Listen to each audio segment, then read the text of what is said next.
Welcome back to the story's world. Today, we step into the shadows of ashes and dreams, the untold beginning of Cinderella.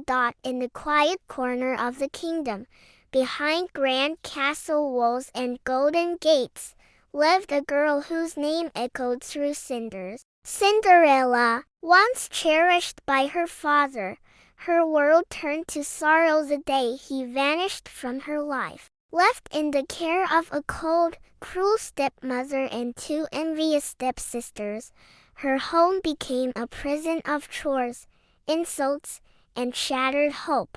We see her now, kneeling on the stone floor, her hands raw from scrubbing, as golden sunlight breaks through a dusty attic window. Animals, her only friends, gather beside her, offering comfort where humans failed. In the mirror, she sees not the soot-covered girl, but a dream faint, but unbroken.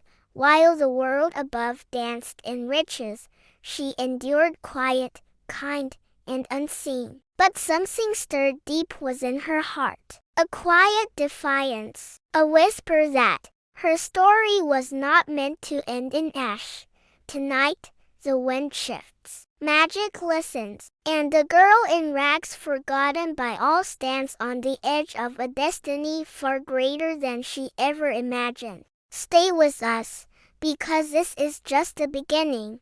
The moon rose high, and with it, destiny knocked softly on Cinderella's heart. As a royal ball was announced, every maiden in the kingdom dreamed of dancing under the palace lights. But in the attic, Cinderella's invitation was torn and burned before her eyes, her hopes smothered by cruelty once again.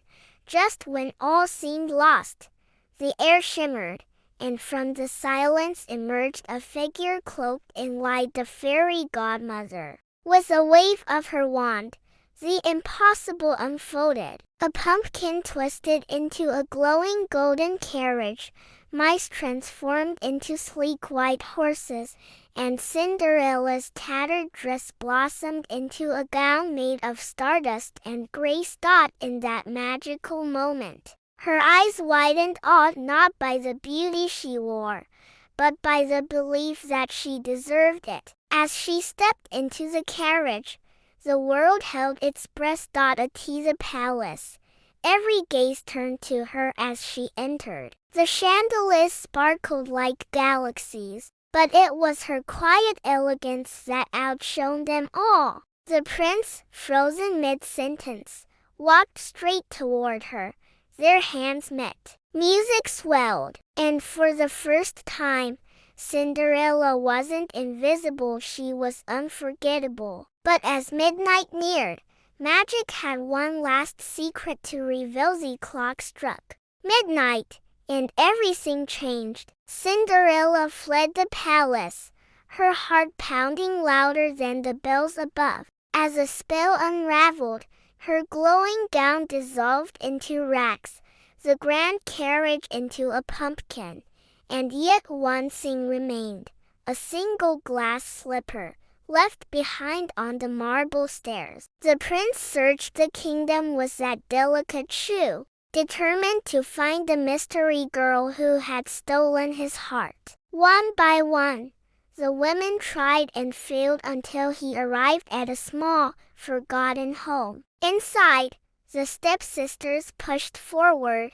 forcing the slipper onto feet that would never fit. But then, from the shadows, came Cinderella, dust-covered, humble, yet radiant with quiet strength. She stepped forward. The slipper slipped on effortlessly. The room fell silent. The stepmother's glare faded into disbelief. The prince knelt not before royalty, but before truth. Soon, Cinderella stood at the palace gates, not as a guest, but as a future queen. Her kindness had brought her farther than cruelty ever could. From ashes she rose, not by magic alone, but by courage, heart, and grace. Her story was never about a prince, it was about discovering the power within. And now, her happily ever after truly being